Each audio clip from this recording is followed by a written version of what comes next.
Halo, selamat pagi pemirsa. Senang rasanya bisa kembali menjumpai pemirsa dimanapun kalian berada. Dan seperti biasa sebelum membagikan informasi seputar dunia kesehatan, saya akan terus mengingatkan kepada pemirsa untuk selalu mematuhi protokol kesehatan. Dan mudah-mudahan pandemi COVID-19 cepat berlalu. So, ikuti terus Ayo Sehat, program yang memberi segudang informasi dan inspirasi seputar hidup sehat bersama saya, Elgin Fridianto.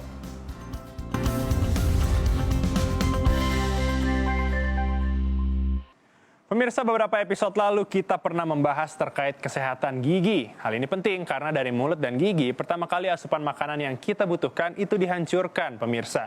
Lalu, setelah melalui mulut dan gigi, makanan kemudian turun ke dalam usus.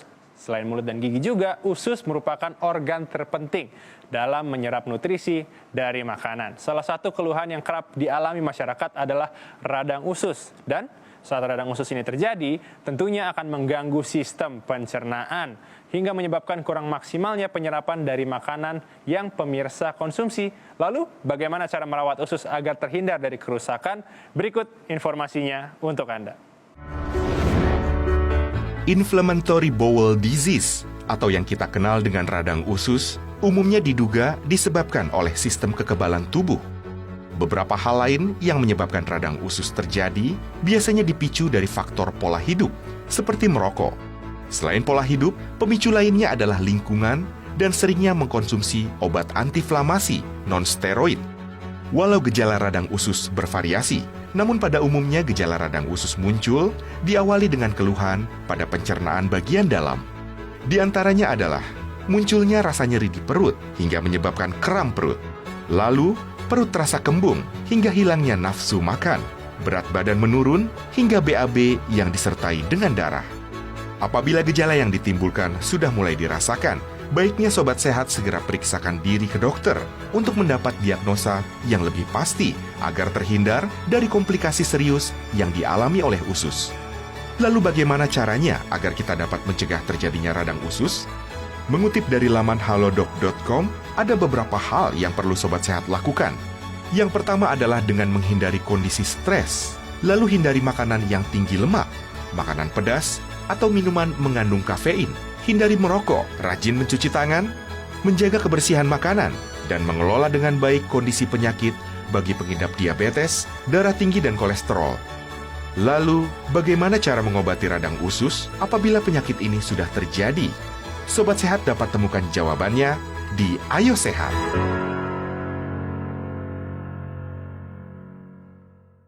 Pemirsa, sudah hadir bersama saya ada Dr. Firly Nanda, spesialis penyakit dalam. Dokter, kembali lagi kita bertemu di program Ayo Sehat. Bagaimana kabarnya, Dok?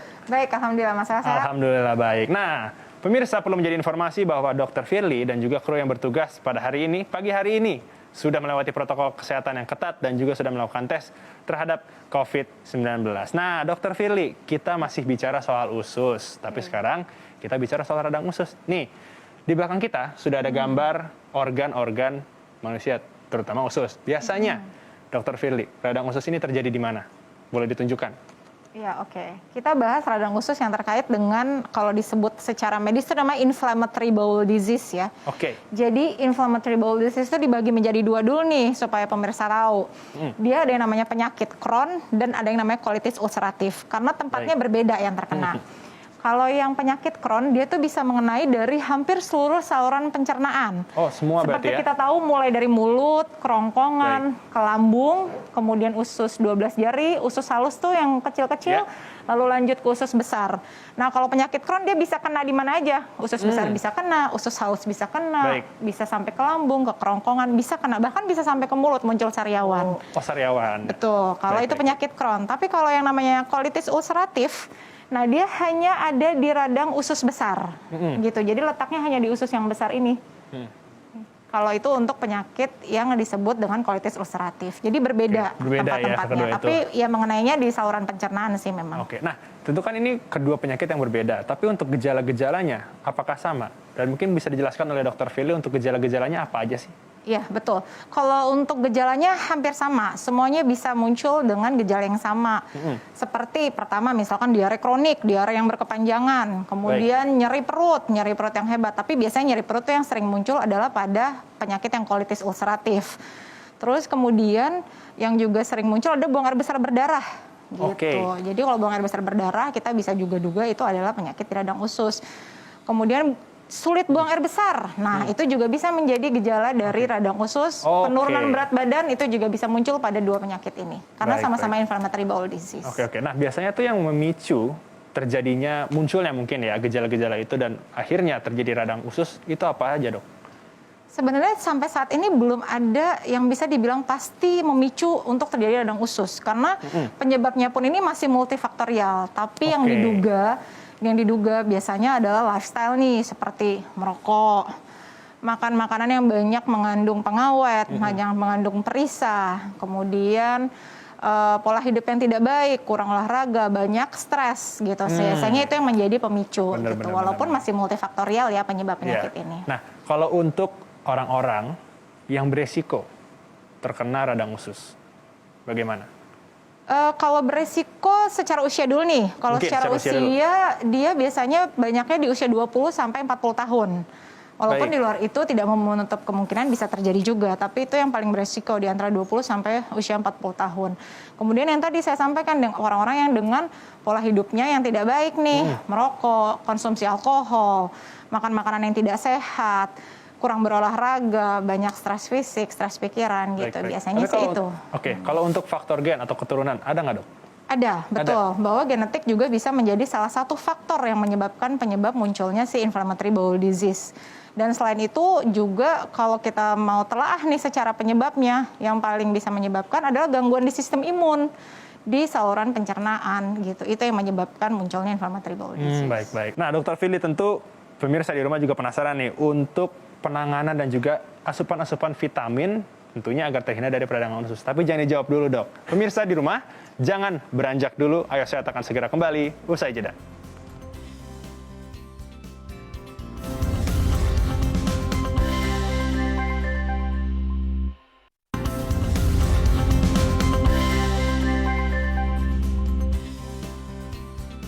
Kembali lagi di Ayo Sehat pemirsa, masih bersama saya dan juga Dr. Firly. Nah, Dok, menyambung pertanyaan tadi sebelum jeda, sebenarnya cara mendeteksi radang usus ini seperti apa sih? Oke, pertama mendeteksi tentu secara kita tanya dulu wawancara, keluhannya apa, pemeriksaan fisik dari dokternya, kemudian biasanya ada lanjutannya adalah pemeriksaan penunjang. Untuk kita mensingkirkan penyebab-penyebab dari radang usus yang lain seperti bakteri, virus, itu juga bisa menjadi penyebab radang usus. Jadi ada beberapa pemeriksaan yang bisa dilakukan. Satu, kita sesimpel memeriksa si tinjanya tersebut. Gimana sih gambaran tinjanya gitu ya, itu satu. Terus tapi kalau misalnya sudah ada buang air besar berdarah, berat badan turun, diare yang berkepanjangan, konstipasi yang berkepanjangan. Nah, biasanya kita harus langsung melihat ke dalam si saluran pencernaannya. Jadi akan kita lakukan dengan menggunakan alat tertentu ya? Betul, alat tertentu yang biasanya disebut dengan kolonoskopi. Jadi endoskopi saluran cerna bagian bawah. Nah, kemudian ada pemeriksaan lain, misalkan laboratorium-laboratorium lain, penanda-penanda infeksi, penanda-penanda radang, fecal cow protectin, dan lain-lainnya. Jadi biasanya langkahnya, stepnya, tapi yang paling utama adalah kolonoskopi. Karena kolonoskopi melihat langsung apa sih yang terjadi di dalam usus itu, kemudian kita bisa mengambil jaringan langsung untuk memeriksakan apa yang menjadi penyebab si radang usus tersebut. Oke, baik. Nah, Dokter Fili, ini kan pandemi sekarang. Apakah dari Dokter Fili sendiri sudah menerima banyak keluhan dari pasien-pasien? Apakah bertambah nih pasien-pasien saat pandemi? Kan kita WFH, makan, mungkin ada yang nggak menjaga makan, bagaimana? Betul. Kalau untuk si radang usus ini memang jadinya gini, karena pandemi sebenarnya si COVID ini pun bisa mengenai saluran pencernaan. Jadi sudah hampir 60-80% pasien COVID itu datang dengan keluhan pencernaan. Seperti adanya diare, mual, muntah. Nah, itu juga bisa terjadi pada pasien COVID. Sehingga memang kita harus hati-hati dan waspada mendiagnosis ini. Apakah ini bagian dari COVID atau ini adalah penyakit yang lain. Nah, terkait dengan radang usus yang memang sebenarnya bukan dari COVID, betul seperti yang disampaikan Mas El, ya itu karena stres. Karena jadinya khawatir. Jadi sehingga memicu biasanya keluhannya jadi bertambah. Tapi belum tentu sih aktivitas penyakitnya bertambah, tapi memang biasanya keluhannya jadi muncul dan bertambah. Oke, baik. Nah, tentu kan ini perlu menjadi catatan juga nih pemirsa di rumah. Mungkin ada asupan-asupan makanan untuk terhindar ya dari peradangan usus. Oke, kalau untuk peradangan usus yang tadi inflammatory bowel disease, jadi kita lihat dulu nih aktivitasnya. Kalau lagi yang berdarah-berdarah hebat, kalau yang lagi diare-diare hebat. Nah, kita justru menghindari makanan-makanan yang tinggi serat, kemudian kita hindari makanan-makanan yang banyak buahnya, banyak sayurnya. Jadi jangan sampai memicu dia jadi makin diare nih. Oke. Gitu. Dan kita hindari yang tinggi karbohidrat dan tinggi lemak. Baik. Tapi begitu sudah ditangani yang masa berat-beratnya, sebenarnya kembali seperti ke pola makan hidup yang sehat. Oh, normal tetap lagi ya, Dok, normal berarti ya? kembali, tetap Pas karbohidratnya sempurna. harus seimbang dengan proteinnya, seratnya juga harus baik, seimbang dengan karbohidrat proteinnya. Dan yang paling penting untuk pasien-pasien yang dengan inflammatory bowel disease adalah dia mengetahui ini limitasi diri sendiri. Biasanya membuat catatan, oh kalau saya makan ini memicu saya keluhannya munculnya berat, berarti saya tidak boleh makan ini karena Berarti ada setiap orang bisa makanan-makanan tertentu berbeda ya? gitu. Tapi kan Setiap ada orang bisa sayuran-sayuran berbeda. tertentu yang dihindari juga, Dok. Apa betul itu, Dok? Oh tidak ada sih, tidak ada yang ya? tertentu sayuran yang bisa dihindari, Oke. tergantung dari orang per orang. Nah biasanya juga yang susu ya, susu atau produk-produk susu, karena biasanya terkait dengan mereka tidak mentoleran terhadap laktosa gitu. Tapi Jadi kalau untuk biasanya kacang-kacangan gimana, Dok? kacang-kacangan juga tidak ada masalah sih. Tidak ada masalah, Kembali ya? ya, tapi maksud saya kembali lagi adalah terpersonal sih. Ada orang yang Oke. dengan IBD tidak bisa makan kacang, ternyata yang ini bisa saja gitu. Baik. Nah, Dok, ini kebetulan tim dari Ayo Sehat ini sudah mengumpulkan beberapa pertanyaan dari netizen. Mungkin Dr. Fili bisa membantu jawab. Nih, kita tampilkan di tengah. Yang pertama, dari Bono_626. Apa ciri-ciri dari radang usus? Hernia itu apakah peradangan usus juga? Monggo. Oke, kalau ciri-cirinya tadi kita kayak udah bahas ya. Betul, di awal. Udah panjang ya. Tapi apakah hernia itu apakah peradangan usus juga? Tidak. Karena hernia itu bukan bagian dari peradangan usus, tapi hernia itu adalah kondisi di mana adanya titik lemah dari usus sehingga ususnya itu masuk ke bagian lapisan perut gitu dan bisa terjepit gitu. Atau bisa lapisan perut atau mohon maaf lapisan di bawah perut gitu. Misalnya biasanya ke bagian kelamin dan sebagainya gitu. Tapi dia bukan bagian dari peradangan usus. Berbeda berarti ya dari peradangan usus. Oke, berikutnya. Ini ada dari Mimi 22 Belly. Apakah harus cek autoimun dan bagaimana pola diet dan makanan yang tepat dan dihindari? Tadi disampaikan, apakah ini penyakit autoimun? Dia memang gangguan sistem imun di saluran pencernaan. Tapi jangan lupa ada penyakit Crohn, ada colitis ulceratif. Nah, penyakit Crohn ini biasanya dia menyertai penyakit autoimun yang lain. Jadi apakah harus cek? Ya kalau memang penyakit Crohn, iya harus cek karena bisa disertai penyakit autoimun yang lain. Baik. Dan bagaimana pola diet dan makanan yang tepat dihindari ya tadi sudah disampaikan. Tergantung bagaimana fase akutnya, bagaimana fase beratnya penyakitnya gitu. Dan catat apa sih yang membuat Benar. memicu pada pasien masing-masing. Betul. Nah, berikutnya yang ketiga, ini ada dari B_Dira. Nyeri perut waktu pagi hari bangun tidur, kadang mau haid, malam hari juga nyeri. Nah, ini bagaimana nih, Dok? Ini agak sulit, makanya harus Betul. diperiksa dulu nih kayaknya kalau Benar. memang itu berulang dan berkepanjangan, karena nyeri perut bisa menjadi salah satu gejala dari radang usus.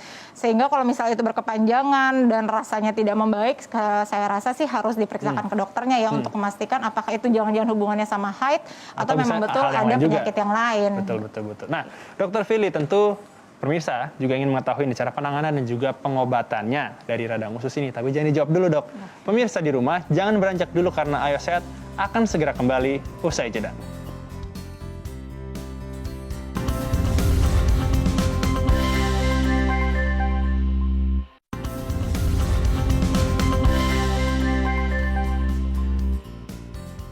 Masih di Ayo Sehat pemirsa, masih bersama saya dan juga Dr. Firly. Dr. Firly, kita menyambung pertanyaan sebelum jeda tadi, penanganan dan juga pengobatannya. Tapi kita bicara soal mencegah peradangan usus terlebih dahulu. Nah, tim Ayo Sehat sudah mengumpulkan beberapa data cara mencegah terjadinya peradangan usus. Nih, di antaranya hindari kondisi stres seperti tadi. Mungkin boleh Dr. Firly bahas nih satu-satu nih, hubungannya apa?